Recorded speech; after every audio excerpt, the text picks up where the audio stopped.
তাহলে বলুন, ভারতবর্ষের বুকে পাকিস্তানের পতাকা লাগিয়ে এবং দেশ বিরোধী স্লোগান দেবে, এই গাদ্দারদের ফাঁসির দরকার আছে না নাই? যদি ভারত বিরোধী লোক বসে থাকে, সব জায়গায় যদি দেশ বিরোধী লোক বসে থাকে, শাস্তিটা দেবে কে? গতকালকে নাকি ধরলো, শুনলাম আজকে নাকি গলায় ফুলের মালাল দিয়ে জামিন করা হচ্ছে, যেন মনে হচ্ছে পাকিস্তানে বোম মেরে এসছে। এই হচ্ছে দের লাইফ। এরপরও মুসলমানকে দেশদ্রোহী তকমা খেতে হয় না, হয় না?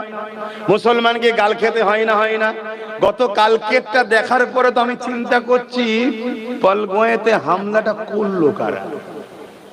শুনছেন না? শুনুন, দেশের মধ্যে পাকিস্তানের পতাকা টাঙাতে পারে, আর তাদেরকে যদি দেশের প্রশাসন ব্যবস্থা জানার পরও পরের দিন জামিন করে দেয়, তাহলে উপর থেকে নিচের পর্যন্ত সব কি হচ্ছে বুঝতে পারছেন? আমার দেশটা ধ্বংসের দিকে যাচ্ছে। তাহলে দেশকে মিটাবার জন্য, দেশের অমুসলিম ভাইদেরকে মারার জন্য দেশের মধ্যেও গাদ্দার থাকতে পারে না? পারে। এ বিষয়ে কখনো কেউ বলে? তাহলে বলুন, আমাদের পাওনা হয়েছে না হয়নি? মার খাবার পাওনা আল্লাহ মিটাচ্ছে। এবারে দেখুন, যাদের খুশি করার জন্য এই বিষয়গুলো নিয়ে কথা বলি না, তাদেরকেই দেখুন আল্লাহ মাথায় বসিয়ে দিয়েছে, তাদের হাতেই আল্লাহ আমাদেরকে মিটাচ্ছে। কথা মাথায় ঢুকছে? আসেন, এখনো সময় আছে, তওবা করে নেন, পরিবর্তন হয়ে যান, আল্লাহকে রুকু সিজদা দেন, তাসবিহ পড়ুন সুবহান রাব্বিল আলা।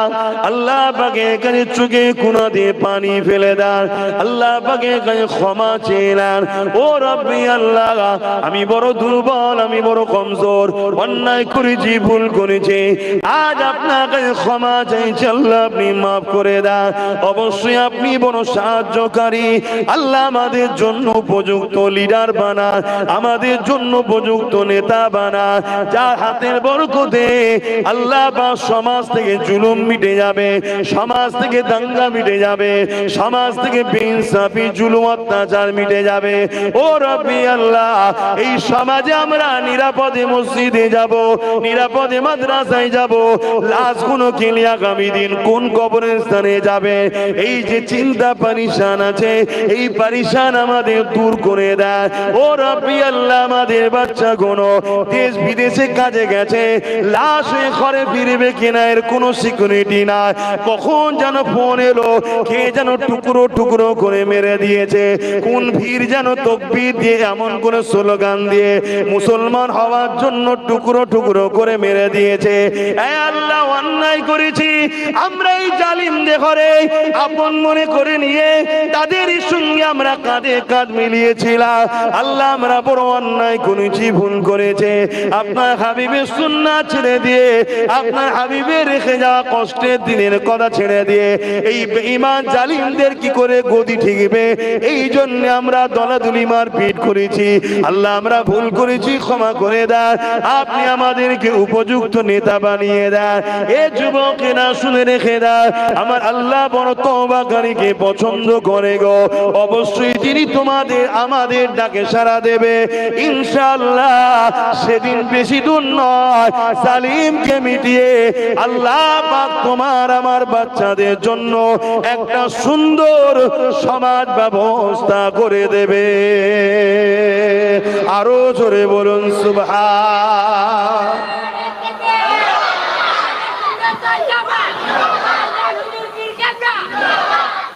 বাপেরা, নওজওয়ানেরা, কেন এত কথা বলছি? আমার রাসূলুল্লাহ ইসলামের জন্য অনেক কষ্ট করেছে। আজ আমি আব্বাস সিদ্দিকী বাংলার অলিতে গলিতে ঘুরে বেড়ায়, হাজারো লাখো মানুষ জড়ো হয়ে যায়। আজ মাথায় টুপির অভাব নেই, মসজিদ মাদ্রাসার অভাব নেই, দাড়ি টুপির অভাব নেই, মুসলমানের অভাব নেই, কিন্তু আমিন আল্লাহ ইসলামের জন্য কত কষ্ট করেছে। মক্কা জমিন আমার রাসূলের পাকের খুন মোবারক, কাবার জমিনে ঝরেছে ইসলামের জন্য। এ যুবকেরা, তরুণীরা, বাপেরা, সেই ইসলামকে আজকে আমরা মুনাফিক মুসলমান একদল আছে তারা নিজেরা ইসলামকে ধ্বংস করে ফেলছে। এ যুবকেরা, ইসলামের জন্য আমার নবী পাকের উহুদের ময়দানে দান্দা মুবারক খানা শহীদ হয়েছে। এ যুবকেরা, গরিবের পক্ষে, অসহায়ের পক্ষে, ইনসাফ ইনসানিয়াতের পক্ষে, নাই সত্যের পক্ষে আল্লাহ নবী দাঁড়ানোর জন্য আমার নবী পাকের জীবনে এমনও দিন গেছে আল্লাহ নবী গাছের পাতা ফলমূল খেয়ে পাহাড়ে জীবন ধারণ করেছে। এমনও দিন গেছে আমার নবী পাক সিজদায় পড়ে গেছে। মক্কা জালিম আবু জেহেল উতবা সাইবারা আমার নবী পাকের পিঠে পচা দুম্বার ভুঁড়ি চাপিয়ে দিয়েছে। এই ইসলামের জন্য এত কষ্ট করেছে।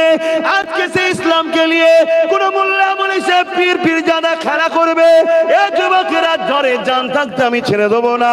আল্লাহ যদি মাইক দেয় আর সামনে যদি লোক বসিয়ে দেয়, তাদেরকে 47 পিছনে দাঁড়ালো, সেখানেও ইনশাআল্লাহ এই কথাই বলবো, যারা আমার নবীর দ্বীনের দুশমন তারাই হলো প্রকৃত আতঙ্কবাদী, তারাই হলো প্রকৃত সমাজ বিরোধী, তারাই হলো প্রকৃত জমিনের উপরে মানবরূপী দুপায়ে পশু।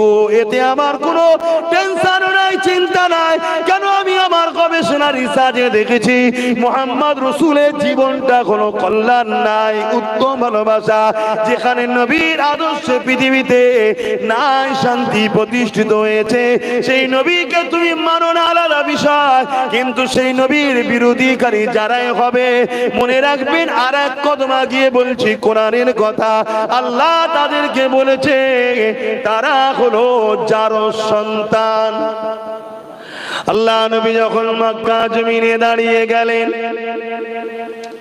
কাবা শরীফের পাশে দাঁড়িয়ে গিয়ে নবী আমার তাওহীদের কথা যখন বললেন, রিসালাতের কথা যখন বললেন, মক্কার আবু জেহেল উতবা সাইবা আমার রাসূলুল্লাহর বিরুদ্ধে লেগে গেল।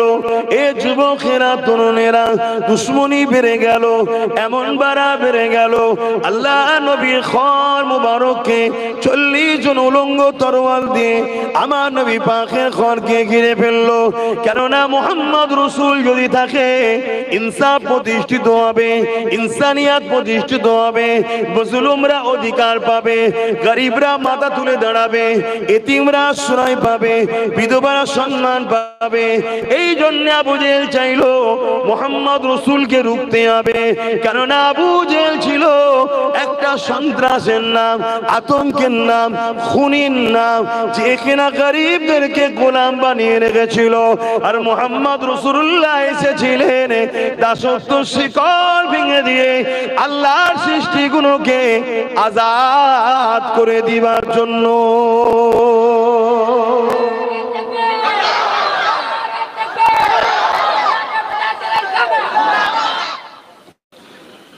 মাথায় টুপি দিয়ে দিলাম, মুখে দাড়ি রেখে দিলাম, 5 ওয়াক্ত নামাজ পড়ে নিলাম, 1 মাস বছরে রোজা রেখে দিলাম। এ যুবকেরা, তরুণেরা, 24 ঘন্টার অঙ্কটা একবার করেন। আল্লাহ আপনাকে কেন বানিয়েছে? 24 ঘন্টার মধ্যে 5 ওয়াক্ত নামাজ রয়েছে।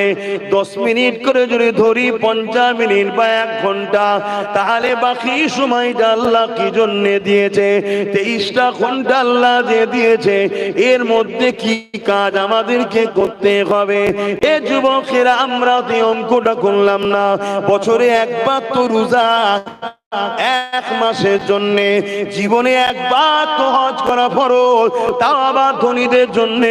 আর বছরে একবার শতকরা 2.5 টাকা যাকাত দেওয়া ধনীদের জন্য। তাহলে কি আর কোনো কাজ নাই? মনে রাখবেন, কাজ অবশ্যই রয়েছে। সব থেকে প্রথম কাজ হলো অন্যায়কে খতম করো, জুলুমকে খতম করো, সন্ত্রাসকে খতম করো, দাঙ্গাবাজকে খতম করো, মৃত্যু অত্যাচারী জালিমের বিরুদ্ধে সংগ্রাম করো। এগুলোকে মিটিয়ে দিয়ে আল্লাহর জমিনের উপরে আল্লাহর সৃষ্টিগুলোকে বাঁচার জন্য শান্তি সমাজ গড়ে তোলো। এর নাম হলো ইসলাম।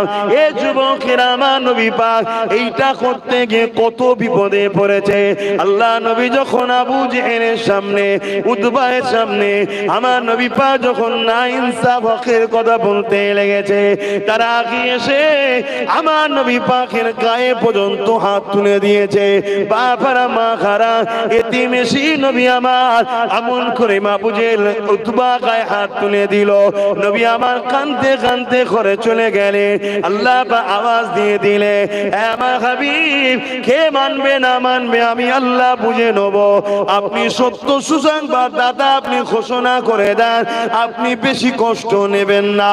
অথচ আমাদের জন্য আল্লাহ ফরজ করেছে অন্যায়কে মিটাতেই হবে, ন্যায়কে প্রতিষ্ঠিত করতেই হবে, এটা কোরআনের হুকুম। কিন্তু রাসূলুল্লাহকে আল্লাহ বলছে, হাবিব আপনি অত কষ্ট নেবেন না, আপনি বলে দেন একবার মানবে কি না মানবে আমি আল্লাহ তার সঙ্গে বুঝে নেব। নবী পাক কিন্তু তথাপিও পরের দিন আবার বেরিয়েছে না ইনসাফের কথা শোনাতে। কেননা রাসূল আমার এই উম্মতকে আল্লাহর জাহান্নাম থেকে বাঁচাবার চেষ্টা করেছে।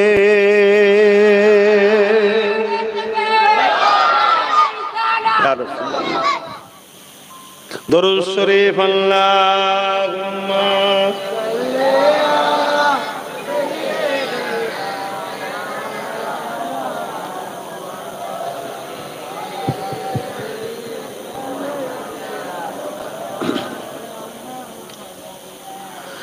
যাদের হৃদয়ে আছে আল্লাহর ভয় তারা কখনো নবী ভুলে যায় না। আল্লাহর প্রেম ছাড়া এই দুনিয়া কারো কাছে কোনো কিছু চাই না।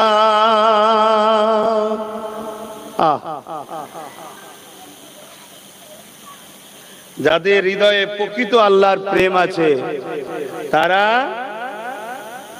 কখনোই নবী ভুলবে না, এবং আল্লাহর প্রেম ছাড়া এই দুনিয়ায় আর কি চাই।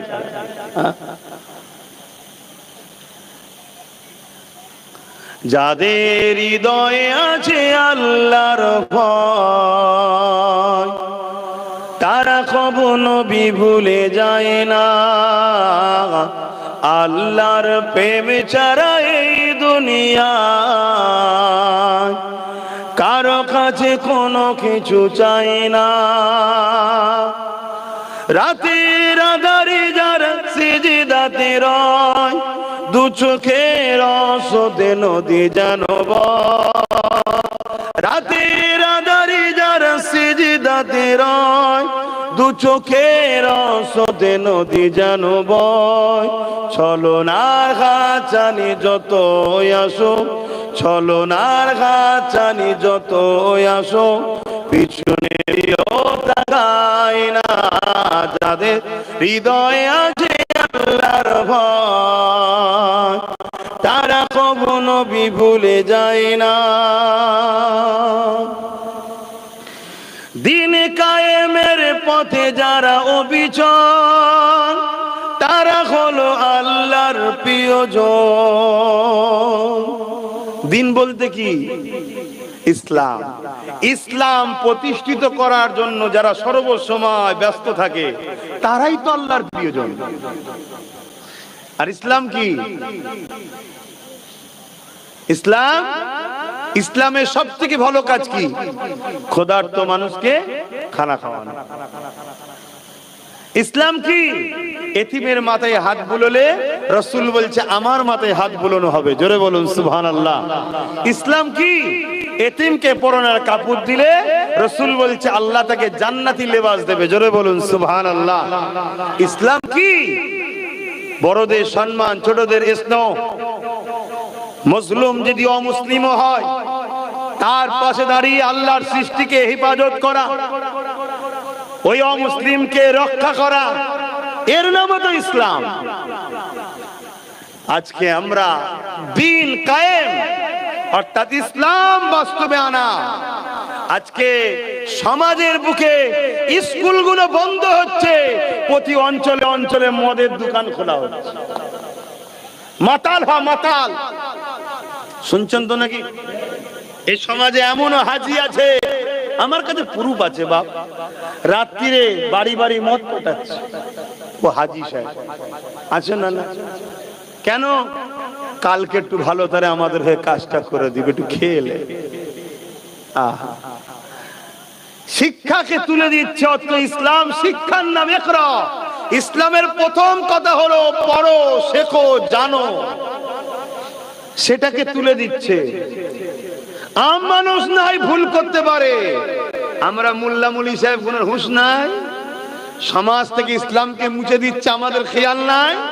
আমাদের তো প্রত্যেকটা মসজিদের খুতবায় বলা দরকার, প্রতিটা মজলিসে কথা বলা দরকার যে নেশার কারণে সমাজে ক্রাইম হচ্ছে, নেশার কারণে সমাজে নারীদের সংসারগুলো ডিভোর্স হচ্ছে, নেশার কারণে তিলোত্তমা বোন খুন হয়ে গেল, নেশার কারণে আজকে সমাজে অ্যাক্সিডেন্ট হচ্ছে, নেশার কারণে যুব সমাজ সংসার জীবন নষ্ট হয়ে যাচ্ছে, কাজ কারবার নষ্ট হচ্ছে।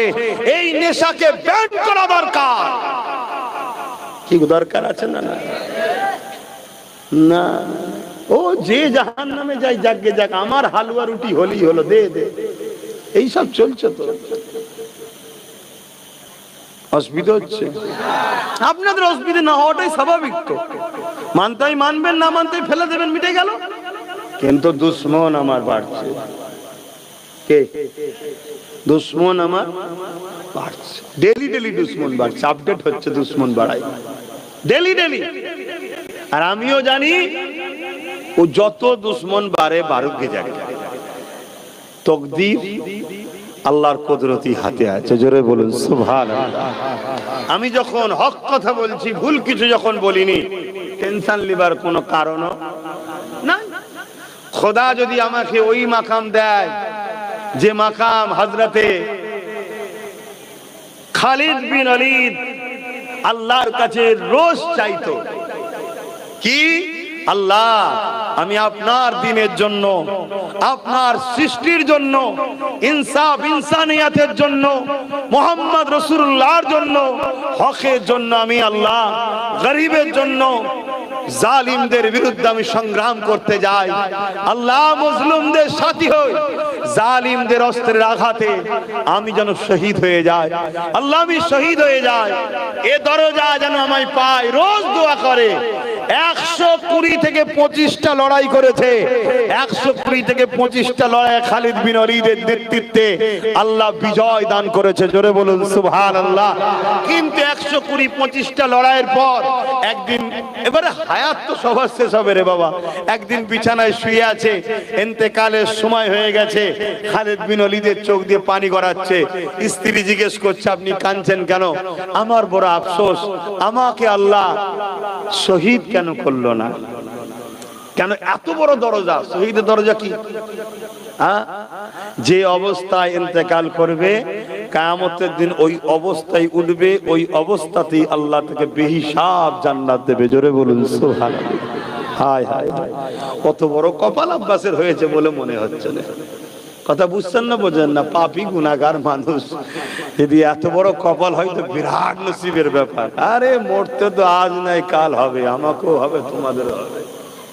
পালিয়ে বাঁচবে কোথায়? হ্যাঁ, তেল মাখিয়ে মাখিয়ে কতদিন চালাবে? কি আব্বা জান বলবেন তো, কতদিন চলবে?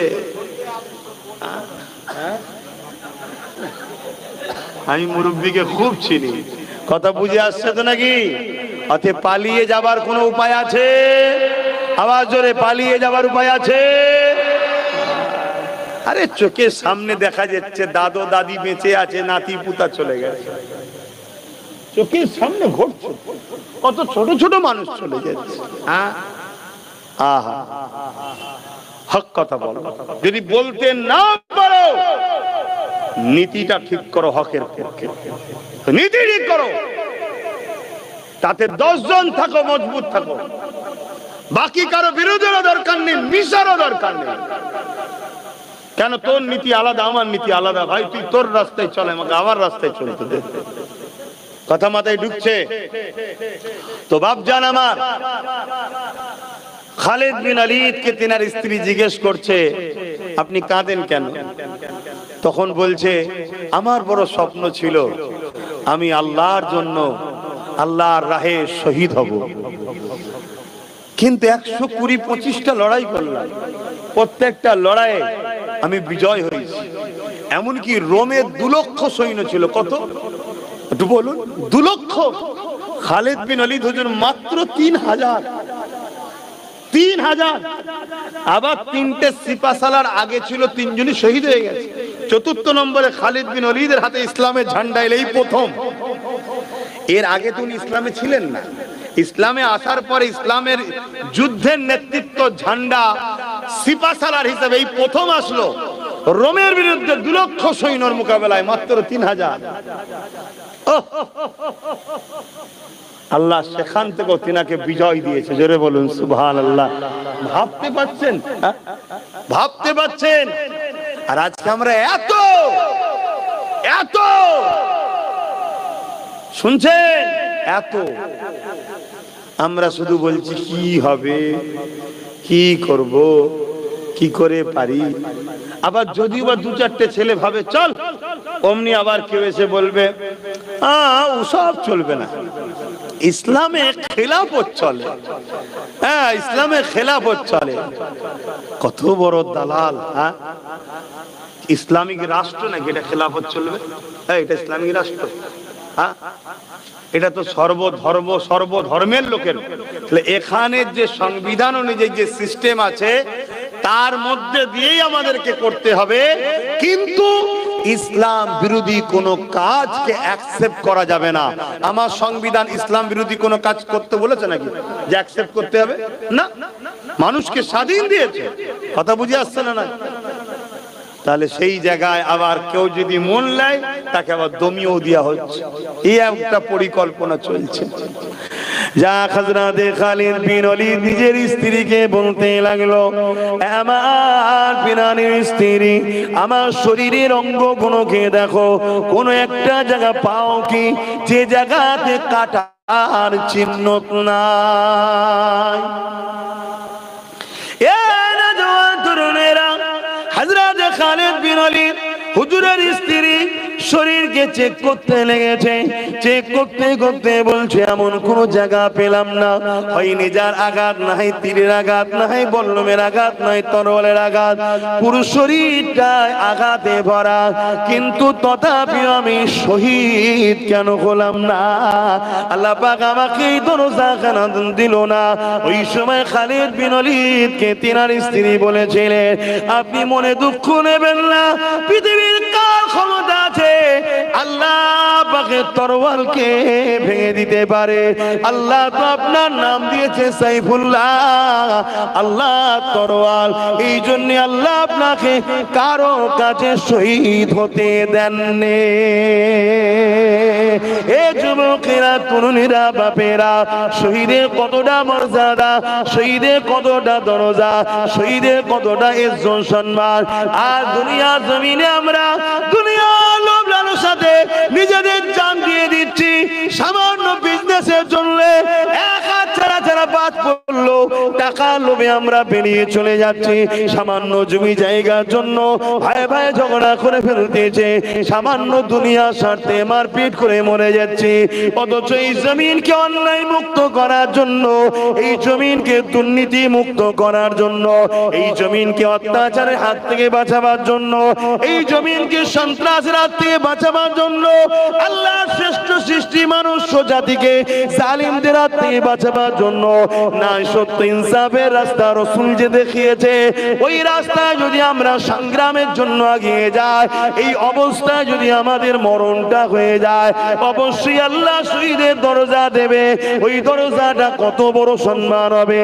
কিয়ামতের দিনে আল্লাহ জান্নাতি দিগকে বলবে, হে আমার জান্নাতীরা, তোমরা দুনিয়া জমিন থেকে এসেছো আমার জান্নাতে, আমার জান্নাত তোমাদের কি পছন্দ হয়েছে বলো?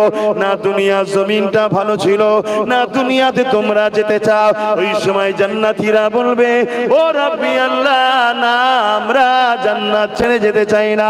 কেন? জান্নাতের কোনো তুলনা হয় না, এত সুন্দর জায়গা। আল্লাহ, আপনার জান্নাত থেকে আমরা যেতে চাই না। কিন্তু একদল মানুষ দাঁড়িয়ে যাবে, ও রাব্বি আল্লাহ, আমরা আপনার দুনিয়া জমিনে যেতে চায়, আল্লাহ পাক বলবে বান্দারে দুনিয়ায় কি এমন মজা পেয়েছো আমার জান্নাতে ওটা পেলে না? ওই সময় বললেন আল্লাহ পাক অবশ্যই আপনার জান্নাত বড় সুন্দর, তবে দুনিয়াতে একটা মজা পেয়েছি, ওই মজাটা আপনার জান্নাতে পাচ্ছি না। কি মজা বান্দারে? ওই সময় বান্দা বলতে লাগবে ও রব্বি আল্লাহ, দুনিয়া জমিনে আপনাকে খুশি করার জন্য, আপনার হাবিবের দেখানো রাস্তা সুন্নাত তরিকায় চলার জন্য দুনিয়ার মানুষ আমাদের জুলুম করেছে, আমাদের উপরে অত্যাচার করেছে, আমরা ন্যায়ের পক্ষে শক্ত হয়ে দাঁড়িয়েছিলাম, হকের পক্ষে দাঁড়িয়েছিলাম, আপনার দ্বীনের পক্ষে ছিলাম, ইনসাফ ইনসানিয়াত ন্যায় মানবতা সত্যের পক্ষে ছিলাম। এই হকের পক্ষে দাঁড়ানোর জন্য দুনিয়ার জালিমরা আমাদেরকে হত্যা করে দিয়েছিল, যখন আমাদেরকে তারা কতল করে দিচ্ছিল, শহীদ করে দিচ্ছিল, আপনার রাস্তায় শহীদ হওয়ার সময়টা যে মজা পেয়েছিলাম, যে আল্লাহ আমাদেরকে বানিয়েছে, আল্লাহর জন্যই মরণ হচ্ছে, এই মরণের মজাটা আপনার জান্নাতেও না। আরো জোরে বলুন সুবহান।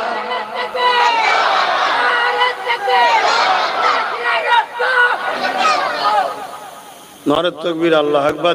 দিন ইসলামটাই ঠিক আছে, আমার নবীর স্লোগান দাও, বলো লাব্বাইক লাব্বাইক লাব্বাইক, নারে দিবে। এবার দাদা হুজুরেরটাও দেবে, কেন তার উসিলায় বাংলার মানুষ আমরা ইসলাম পেয়েছি, না নেমো খারামি করা হবে। আমাদের সবার থেকে দাদা হুজুরকে আল্লাহ রসুল বেশি ভালোবাসে, জোরে বলুন সুবহানাল্লাহ। হ্যাঁ, ওলিদের সাথে থাকবেন। আজকাল কিছু লোক আছে ওলি আল্লাহদের দুশ্মন তৈরি হচ্ছে, আর ইসলাম বিদ্বেষীদের ষড়যন্ত্র। আল্লাহ নবী যেখানে বলেছে ৭৩টা দল হবে, ৭২ জাহান্নামী হবে, একটা দল জান্নাতি হবে। ডিসাইড করো দাদা হুজুর জাহান্নামী না জান্নাতি। যদি জান্নাতি মনে হয় তাহলে দুটো দল যাবে না, এনাকে মজবুত করে ধরে রাখো। অনেক রকম দলিল দেখাবে, অনেক কোরআন হাদিস দেখাবে, ভেতরে ভেতরে ভেতরে ভেতরে সব ইসলামিক দুশ্মন শাসকদের সঙ্গে সব সেটিং করে বসে আছে। কথা বুঝে আসছে? হ্যাঁ, একটার পর একটা ইসলাম ধর্মের বিষয়ে যে হাত তুলছে, এর পিছনে অনেক মুনাফিক মানুষ রয়েছে। তো যাক ভাইয়ের আমার, হকের পক্ষে থাকতে হবে। আল্লাহর হুকুম যেদিন যেভাবে হবে চলে সবাইকে যেতে হবে, কিন্তু ন্যায়ের পক্ষে থাকো, গরিবের পক্ষে থাকো, অসহায়ের পক্ষে থাকো। সে গরিব যদি অমুসলিম হয় তারও পাশে দাঁড়াও, কোন মজলুম যদি অমুসলিম হয় তারও পাশে দাঁড়াও। কথা বুঝে আসছে? জালিমের পক্ষে থেকো না। আজকে অনেক মুসলমান আছে, নামধারী মুসলমান, তারা জালিমের খাতায় নাম লিখিয়েছে, তারা আমাদের কেউ নয়, তাদের সঙ্গে ইসলামের কোনো সম্পর্ক নেই। মুসলিম দাবি করলেই হয়ে যায় নাকি? সন্ত্রাস আর ইসলাম পেট কি বলে, দুধ আর পানি একসাথে যদিও বা হতে পারে, পেট্রোল পানি যদিও একসাথে হতে পারে, দিন আর রাত কি বলে, আলো আর অন্ধকার যদিও একসাথে হতে পারে, হয় না আমি জানি, কিন্তু মনে রাখবেন ইসলাম আর সন্ত্রাস কোনদিন একসাথে হতে পারে না। এর থেকেও চরম ব্যাপার হচ্ছে এটা। তো সেই জায়গায় আজকে যারা সন্ত্রাসী করবে, জুলুম করবে, আতঙ্ক তৈরি করবে, গরিব মানুষের উপরে অত্যাচার করবে, মানুষের উপরে লুণ্ঠন করবে, এটা হক নাস। মনে রাখবেন, দুই শ্রেণীর মানুষ দুনিয়াতে, আখেরাতে জাহান্নামে যাবে। দুই শ্রেণীর মানুষ। এক শ্রেণীর মানুষ যা আযাব পাপ করার জন্য শাস্তি খাটবে, এক শ্রেণীর মানুষ অন্যায় পাপ করার জন্য শাস্তি খাটবে, আর এক শ্রেণীর মানুষ পাপকে না রুকার জন্য শাস্তি খাটবে, অন্যায়ের বিরোধী না করার জন্য জাহান্নামে যাবে। শুনছেন তো নাকি? আব্বাস সিদ্দিক এমনি চিল্লাচ্ছে না, বাঁচার জন্য চিল্লাচ্ছি। দুনিয়ায় কত বছর কেটে গেল, আর কটা বছর আছে আল্লাহ ভালো জানে। আখেরাতে কি করে বাঁচবো যদি হক কথা না বলি, অন্যায়ের বিরুদ্ধে যদি না বলি? এজন্য চিল্লাচ্ছি। বাপ, ভাই আমার, মা আমার, বোন আমার, সংগঠিত হন, ঐক্যবদ্ধ হন, সমাজকে অন্যায় মুক্ত করার জন্য। এবং পাশাপাশি, আরে বাচ্চাটা কাঁদছে রে, আহারে চোখ দিয়ে পানি বেরিয়ে জালি যা। হ্যাঁ, কি বলছো? যা করে যা। কি কথা? ছোট ছেলে, কষ্ট হবে না? যাও, ঠিক আছে, করে নিচ্ছি, যাও। তো যাক ভাইয়ের আমার, পেলাম কাছে, কিছু কথা বলে নিলাম। আপনারা মনে কেউ কষ্ট নিচ্ছেন যদি নেন, আমার কিছু করার নেই ভাই, কিচ্ছু করার নেই। মানতে যদি পারেন আলহামদুলিল্লাহ, আসুন একসাথে চলি। আর না মানতে পারেন,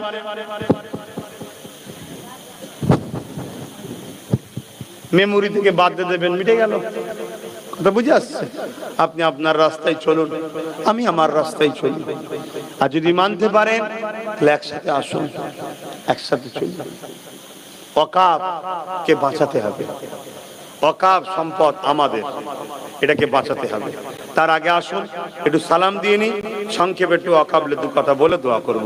ইয়া নবী সালাম, থাক এটা খোলো।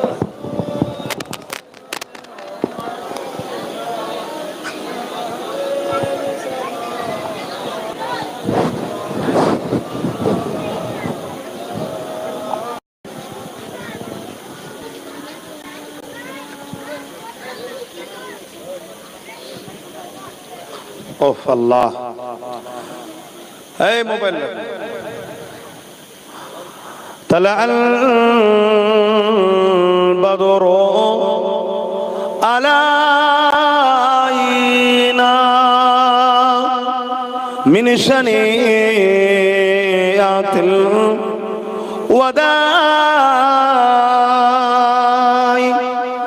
وجب الشكر علينا ما دعا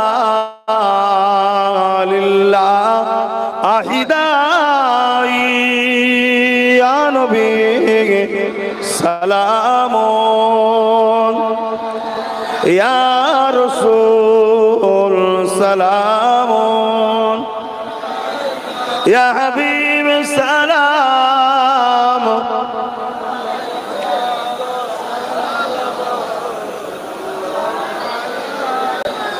কঠিন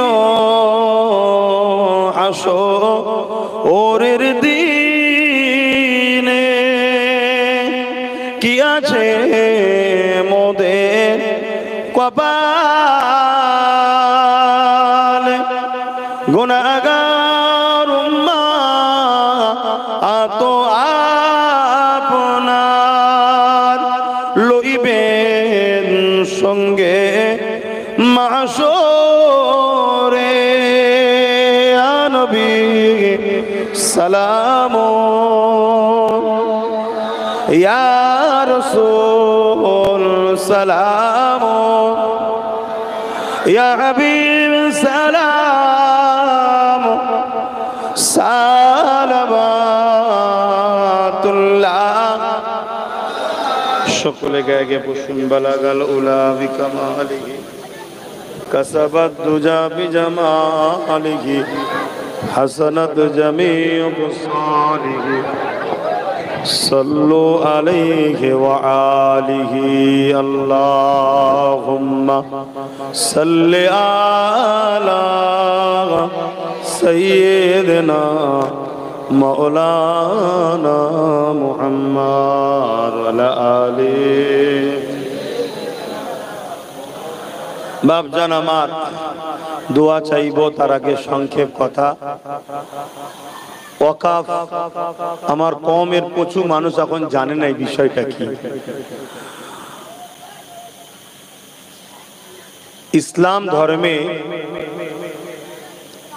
কোন মানুষ যদি আল্লাহর রাহে কোনো জিনিসকে উৎসর্গ দান করতে চায়, সেটাকে বলা হয় অফ করা। এই অফ দু ধরনের হয়, একটা অকফে লিল্লাহ আর একটা অকফে আওলাদ। একটা মালিকানা আওলাদ থাকে, কিন্তু অফ করে দেওয়া হয় যাতে করে সন্তান ওই জায়গার জমিগুলো বিক্রি করে দিতে না পারে, তাহলে পুতা টুতা কোনো বিপদে পড়ে যাবে। আর অকফে লিল্লাহ হলো যেটা আল্লাহর রাহে উৎসর্গ করে দেওয়া, এ জমিও কখনো বিক্রি হয় না।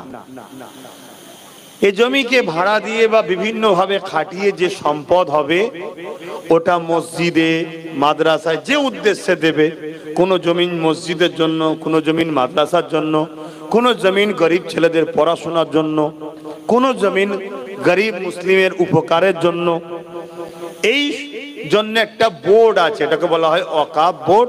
তারা পরিচালনা করে, কন্ট্রোল করে। ঠিক তেমনি হিন্দু ভাইদেরও ঠিক এরকম সম্পদ আছে, যেটা আমাদের সমাজে মিথ্যা প্রচার চলছে যে ওনাদের নাই আমাদের আছে, অতএব আমাদেরটা ব্যান করতে হবে। না, ওনাদেরও আছে। ওনাদেরটা বলা হয় দেবত্ব সম্পদ। আদিবাসীদেরও রয়েছে জল জঙ্গলের সম্পদ, খ্রিস্টানদেরও আছে, শিখ আছে, পাঞ্জাবি, সব সম্প্রদায়ের অর্থশালীরা তাদের ধর্মের মানুষের ডেভেলপমেন্ট করার জন্য, এডুকেশন, ধর্মীয় কাজে খরচ করার জন্য এসব অ্যাসেট জমি জায়গা দিয়ে গেছে। তো ভারতবর্ষে মুসলমানদের ওয়াকফ সম্পত্তি কম বেশি 28 থেকে 29 লক্ষ বিঘে জায়গা। ভাবতে পারছেন কতটা? 28 থেকে 29 লক্ষ বিঘে জায়গা। কিছু বুঝতে পারলে? 28 বিঘে নয়, 28 লক্ষ বিঘে জায়গা। মাথায় ঢুকছে? এই জায়গা দীর্ঘ বছর ধরে বেদখল হয়ে আছে। এই জায়গাকে নিয়ন্ত্রণ করার জন্য একটা কমিটি হয়েছিল। সেই কমিটি এই জায়গাগুলোকে তত্ত্বাবধান করে, তার যা অর্থ হয় 7% তারা নেয়। কথা বুঝে আসছে? বাকি যার যেটা খরচ করা তাদেরকে খরচ করতে হয়। কিন্তু দুঃখের বিষয়, 4 আনা খরচ হয়, 12 আনা লুটা হয়। এটা যুগ যুগ ধরে চলে আসছে। তাই আমাকে আল্লাহ যতদিন বড় করেছে, 10 বছর কম বেশি হলো, এই ওয়াকফকে বাঁচাবার জন্য আমি আন্দোলন করছি। নিশ্চয়ই কম বেশি আপনারা জানেন, যারা আমার সঙ্গে জুড়ে ছিলেন বা জুড়ে আছেন। 10 বছর কন্টিনিউ কিন্তু আমার এই কাজ চলছে, ওয়াকফ বাঁচাও। কেন? ওয়াকফ জায়গার উপরে মসজিদও আছে, মাদ্রাসাও আছে, কবরস্থানও আছে। আর আগেকার সময়ে মানুষ কি করতেন? মৌখিক দান করতেন। চলো এই 2 বিঘে জায়গাটা আমি কবরস্থানকে দিয়ে দিলাম, এই 2 বিঘে জায়গা মসজিদের, এই 2 বিঘে মাদ্রাসার। কথা বুঝে আসছে? আর সব কিন্তু ভিআইপি জায়গা, যাতা জায়গা নয়। আরব কোটি লক্ষ কোটি টাকার সম্পদ। কথা বুঝে আসছে? সেইভাবে ধারাবাহিক ভাবে এখনো চলে আসছে মৌখিক, যার কোনো কাগজপত্র নাই। কেন? সুপ্রিম কোর্টের আজকের দিন পর্যন্ত আইন হলো ওয়াকফের মৌখিক দান চলবে। আজকেও সুপ্রিম কোর্ট মানে মৌখিক দান চলবে। তাই আমরা মৌখিক হিসাবেই রয়েছে। আর আগেকারের মানুষ 500 বছর, 600 বছর, 700 বছর, 1000 বছর ধরে চলে আসছে সেইভাবে। কিন্তু যখনই যে গভর্নমেন্ট আসে, তারা কিন্তু সব ওই জায়গা উদ্ধারের নামে তাদেরই নেতা ক্যাতারা সব দখল করে কিন্তু ভোগ দখল করে আসে। বর্তমান আমার রাজ্যে যে সরকার আছে, এই সরকারও 2011-ই বলেছিল আমি ক্ষমতায় আসলে মুসলিম ভাইয়েরা তোমাদের ওয়াকফকে উদ্ধার করে দেবো। আমি কি মিথ্যা বলছি? একটু হ্যাঁ কি না বলবেন। কিন্তু আজকে এত বছর হয়ে গেল, 13-14 বছর হয়ে গেল, ওয়াকফ উদ্ধার তো দূরের কথা, 75,000 বিঘে জমি কম বেশি পশ্চিম বাংলায়, 75,000 বিঘে। কত? 75,000 বিঘে জমি এখনো বেদখল। রাজ্য সরকারের নেতা মন্ত্রী এমএলএরা সব ওয়াকফ চুরি করে খাচ্ছে, ওয়াকফ দখল করে ঝেড়ে খাচ্ছে। শুনছেন তো নাকি? শুনছেন না? কষ্ট হচ্ছে? ভুল বলছি? উত্তর 24 পরগনা বীর আব্বাস আলী গোরাচাঁদ হুজুরের 900 বিঘে জায়গা, মাত্র 92 শতক, 3 বিঘেও নাই। বাকি সবটা রাজ্য সরকারের নেতা মন্ত্রী সাহেব মাসাহেব সব ঝেড়ে খাচ্ছে। এটা ঠিক করছে না অন্যায় করছে? এর বিরুদ্ধে আন্দোলনের দরকার আছে না? না, আমি আন্দোলন করছি, অনেক দিন ধরে করছি। এভাবে সব রাজ্যে মোটামুটি ঝেড়ে ঝুড়ে খাওয়া হচ্ছে। কেন্দ্রে যে জালিম সরকার বসেছে, ও তো পুরো দেশকে খেতে নেবেছে, তাই তো নাকি? তো দেখছি তারই মুসলমানদের ভালো ভালো জায়গা আছে, বিভিন্ন সরকার খাচ্ছে, মুসলমানরা তো কিছু বলেনি। ওজন ওদের মোল্লা মলি সাহেবরা সরকারের সঙ্গে ফটোও তুলছে। তাহলে এক কাজ কর, আইন তৈরি কর, একটা আইন তৈরি করে এই জমি জায়গাগুলো সব দখল করে আমাদের বন্ধু আদানি আম্বানিদের ঘরে দে মোটা টাকা পাওয়া যাবে। শুনছেন তো নাকি? তাই 2025-এ একটা আইন তৈরি করেছে, শুনছেন তো নাকি? যে আইনটা সংবিধান বিরোধী। তাহলে সংবিধানের বিরুদ্ধে যখন গেছে, এই আইনের বিরুদ্ধে লড়াই করা প্রত্যেকটা দেশবাসীর দায়িত্ব। পাশাপাশি ওয়াকাফ আমাদের ধর্মীয় সম্পদ, আমাদেরও দায়িত্ব ওয়াকাফকে বাঁচাবার জন্য, ঠিক না বেঠিক গো? সার অংশটা বুঝে এসেছে? তাহলে কেন্দ্র সরকার অন্যায় করছে না, করে না? আর বাকি যারা আগে ঝেড়ে খাচ্ছিল, যাক সবকিছু ভুলে যাও, এখন আন্দোলন করতে হবে, তাই তো নাকি? তো এই আন্দোলনটা হওয়া উচিত কেমন? ওয়াকাফ কালা কানুন মানছি না, মানবো না, ঠিক পাশাপাশি এটাও তো দরকার, ওয়াকাফ সম্পদ আমাদের সম্পদ, আমাদেরকে সম্পূর্ণ সম্পদ ফিরিয়ে দেওয়া হোক। এই আন্দোলনেরও দরকার আছে না? নাই? কিন্তু সে আন্দোলন হচ্ছে কই? তাহলে আন্দোলন দুই ধরনের হচ্ছে। একদল আন্দোলন করছে আল্লাহ ও রসুলের জন্য, আর একদল আন্দোলন করছে রাজ্য সরকারের দালালি করে বিজেপির বিরোধী করার জন্য।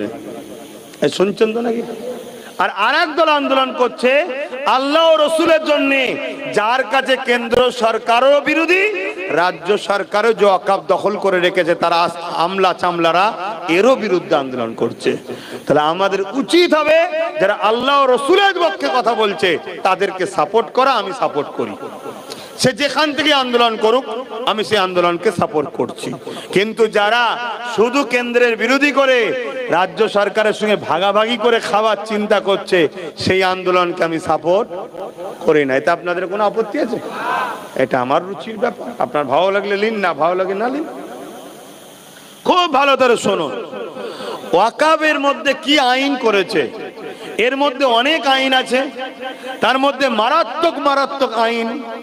যেমন একটা মুসলমান হয়তো অফ করবে জায়গা, তাকে 5 বছর ইসলামের মধ্যে ছিল এবং ইসলাম মেনেছে, নামাজ রোজা দাড়ি টুপি হজ যাকাত পালন করেছে, প্রমাণ করতে হবে। এই প্রমাণটা নেবে কে? পরীক্ষাটা নেবে কে? কোন মুসলমানদের মুফতি মাওলানা নয়, জেলা শাসক কালেক্টর। কপাল ফাটা আমাদের, শুনছেন তো নাকি? দেখা যাবে আমার জেলা শাসক কালেক্টর সেই ইসলাম সম্বন্ধে কিছু বোঝেইনি, তার কাছে যে বলতে হবে জাহাপানা আমি এখন জমি অক করবো, আমার ছেলে পুলে বিক্রি না করে ফেলে এবং আল্লাহর রাস্তায় দেবো, সে এখন বলবে তোমাকে তো মুসলমান মুসলমান লাগছে না, তো কচুপুড়া গেল। শুনছেন তো নাকি? কেন? সে নিজেই তো কিছু বোঝে না। আমার কথা বুঝলেন? তাহলে এর বিরোধী দরকার আছে না? না, 100% বিরোধী করতে হবে। এটা ইমানি দায়িত্ব। যে মুসলমান এ কালা কানুনের বিরোধী করবে না, তার ইমান থাকবে কি সন্দেহ আছে? কত শুনছেন না? শোনেন না? কিন্তু এর বিরোধীটা করবেন কিভাবে, একটা প্রশ্ন। দ্বিতীয় নম্বরে, কালা কানুনের মধ্যে আরেকটা রিপোর্ট আপনাদেরকে শোনাই, শুনলে বেশ আপনারা ভালো লাগবে, একটু বলি নাকি। এর মধ্যে একটা নিয়ম করতে চাইছে কেন্দ্র সরকার, সেটা হলো এটাই, এই ওয়াকাফ কালা কানুনের ওয়াকাফ বোর্ডের মধ্যে অমুসলিমকে ঢুকাবো। কাকে ঢুকাবে? অমুসলিমদেরকে। এখন এই কথাটা শোনার পরে অনেকে মনে হতে পারে সর্বধর্মের দেশ যখন অমুসলিম কমিটিতে থাকবে তো কি হয়েছে, আমারও বক্তব্য থাকবে তো কি হয়েছে, সুপ্রিম কোর্টেরও বক্তব্য থাকবে তো কি হয়েছে। কিন্তু দেওবত্ত সম্পত্তিতে মুসলমানকে ঢুকতে দেবে তো? শিখ পাঞ্জাবিদের সম্পত্তিতে মুসলমানকে ঢুকতে দেবে তো? অন্য জায়গাতে আরো যারা ঢুকতে দেবে তো? বলছেন না। তাহলে এটা কেমন হলো দ্বিচারিতা? কিন্তু এখানে ভাবা দরকার, ধর্মীয় বিষয় যখন, তাহলে ধর্ম যখন যার, তাহলে কমিটিটা তারা থাকলেই তো ভালো হয়। কেন? ধর্ম তার সে ভালো বুঝবে। আমি যদি হিন্দুদের মন্দিরের কমিটিতে ঢুকে যাই, আমি কি বুঝি তাই? কেউ যদি আমার মসজিদে ঢুকে যায়, সে কি বোঝে? কমিটি বলবে ভরা দুপুরে আজান দিচ্ছিস কেন রে? আমি তো কমিটির একজন, আজান বন্ধ কর, আজানটা পরে দিবি। সে তো বোঝেই না বেটা যে এই সময়টা আজান দিতে হয়। তাহলে ঝগড়া হবে না? হবে না? আর ঠিক তেমনই অমুসলিমদের যে কমিটি আছে তার মধ্যে যদি মুসলমানকে ঢুকিয়ে দেওয়া হয়, সে যদি এখন তার ধর্মীয় কিছু কালচার করে, সে বলছে এটা আবার কি হচ্ছে, ই তো মেন ভালো লাগছে না আমাকে, আমি কমিটির মধ্যে যেটা বন্ধ কর, তাহলে ক্যাচাল হবে না? হবে না? তাহলে হিন্দু ভাইরা সংবিধান বলছে তারা তাদের ধর্মীয় ট্রাস্টে আছে, মুসলমানরা মুসলমানদের আছে। যেমন পুরীতে, কেদারনাথে ওদের সব বড় বড় ট্রাস্ট আছে, কমিটি আছে।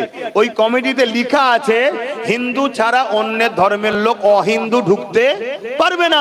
ঠিক তেমনি ওয়াকফ বোর্ডেও লেখা আছে অমুসলিম ঢুকতে পারবে না। এটা দীর্ঘদিন ধরে দেশে চলে আসছে। কেন্দ্র সরকার বলছে না, এটা অমুসলিম ঢুকাতে হবে। শুনছেন? এতে মূলত অমুসলিম ঢুকাতে চাইছে কেন? এটা মধ্যে ঢুকতে হবে। এতে মূলত ঢুকাতে চাইছে কেন্দ্র সরকার তার পক্ষের লোককে ঢুকাতে চাইছে। শুনছেন তো? তার পক্ষের লোককে ঢুকাতে চাইছে, যাতে করে আস্তে আস্তে আস্তে আস্তে ভোটাভুটিতে তাদের সংখ্যা বেড়ে যাবে, তারা যা খুশি তাই করে নেবে। মূলত লক্ষ্য এটা। তাহলে অমুসলিম ঢুকুক, এতে আপনারা কেউ চান? জোরে বলুন, চান? যেমন হিন্দু ভাইয়েরা তাদের দেবত্ব সম্পত্তি হিন্দু ঢোকে, এটা তারাও চায় না। তাদের জায়গায় তারা ঠিক, আমাদের জায়গায় আমরা ঠিক। কিন্তু চুপি চুপি 2024-এ রাজ্য সরকার ওয়াকফ বোর্ডে দুজন অমুসলিমকে ঢুকিয়ে দিয়েছে। খবর জানো কি গো? বলবে তো, এই খবর জানো কি? না, জানো না। কেন জানবে? তোমাদের সঙ্গে ইফতার করে তো, তোমাদের সঙ্গে ঘুমটা দিয়ে মসজিদে ঢোকে, লা ইলাহা ইল্লাল্লাহ মুহাম্মদ রাসূলুল্লাহ বলে। জানবে কি করে? অলরেডি মাদ্রাসা বোর্ড থেকে কোরআনকে তুলে দিয়েছে, জানো? তা জানবে কেন?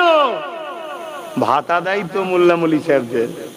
যারা বলবে তারাই তো খেয়ে বসে আছে, তা বলবেটা কে? তাহলে কেন্দ্র সরকার আমার ওয়াকফের দুশমন, রাজ্য সরকার বন্ধু তো নাকি? রাজ্য সরকার বন্ধু তো? বলতে পারছেন না? একটু হ্যাঁ কি না বলুন, বন্ধু তো নাকি?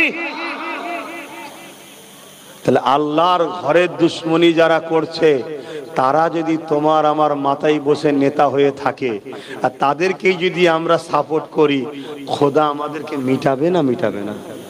অতএব চাও তো পরিবর্তন হও। ছিল না, ছিল না, এর তার পিছনে ছুটেছ আলাদা কথা। নবী বংশের আওলাদ, কুরাইশ বংশের ছেলে নেবেছে, তার সাথ দাও। কথা শুনছো না? শোনো না। আমি হুজুর আসবো, বাবারাই করব, আমি কবর জিয়ারত করব, পানিতে ফু দেবো, জলসা করব, আমার জায়গায় আমি ঠিক আছে। আরো হুজুর আসবে, আরো মুফতি মাওলানা আসবে।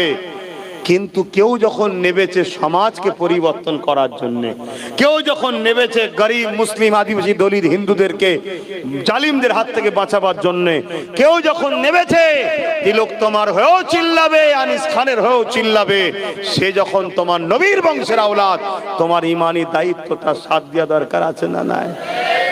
তুমি ডায়ে বাঁয়ে দেখছো কেন? ফাইসাল্লাহ জমিনে হয় না আসমানে হয়। পরিবর্তন হও, আল্লাহ তোমাদেরকে সাহায্য করবে। কথা ক্লিয়ার?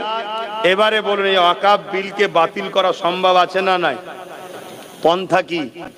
ওই কলকাতায় যে মিছিলের নামে, মিটিং এর নামে, আর হিন্দু ভাইদের বাস থেকে ধর্মীয় পতাকা খুলে লিবা, এ তো আরো 20 ফুড়া করে দিলে, এ তো 20 ফুড়া হয়ে গেল। এবারে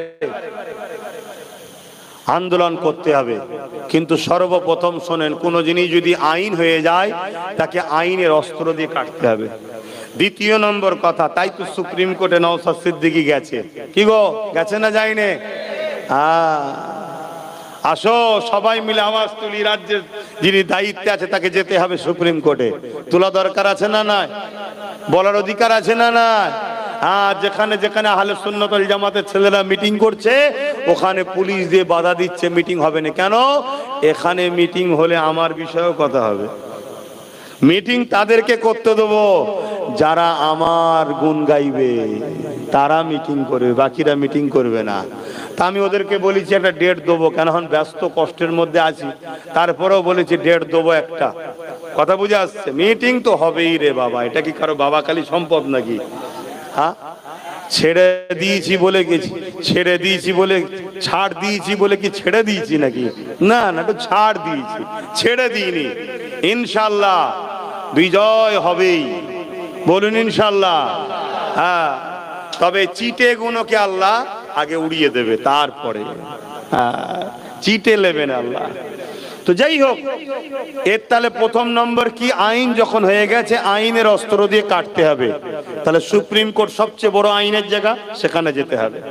দ্বিতীয় নম্বর কি, যে ক্ষমতায় তারা আইন তৈরি করেছে, ওই ক্ষমতাটা কি ভাই একটু বলবেন না? রাজ ক্ষমতা, সংখ্যা গরিষ্ঠতা দেখিয়ে, গায়ের জোর দেখিয়ে সংবিধান বিরোধী বিল করেছে। আমাদের ঘরেও যত সেকুলার দল বলে, তারা যদি সত্যি সেকুলার হয়, চলো মিটিং করো যে এক হব, কিন্তু কোনোদিন যদি কামিয়াবি হয় এই বিলকে তোমরা বাতিল করতে হবে, চলো কোর্ট পেপারে লিখে সই হবে, স্টাম্প হবে। শুনছেন না শোনেন নেই? সেকুলার দলগুলোকে লাও, নিয়ে করো, এবার তো বুঝে যাবে কে সেকুলার আর কে সেকুলার সেজেছে। কি গো, ভুল বলছি নাকি?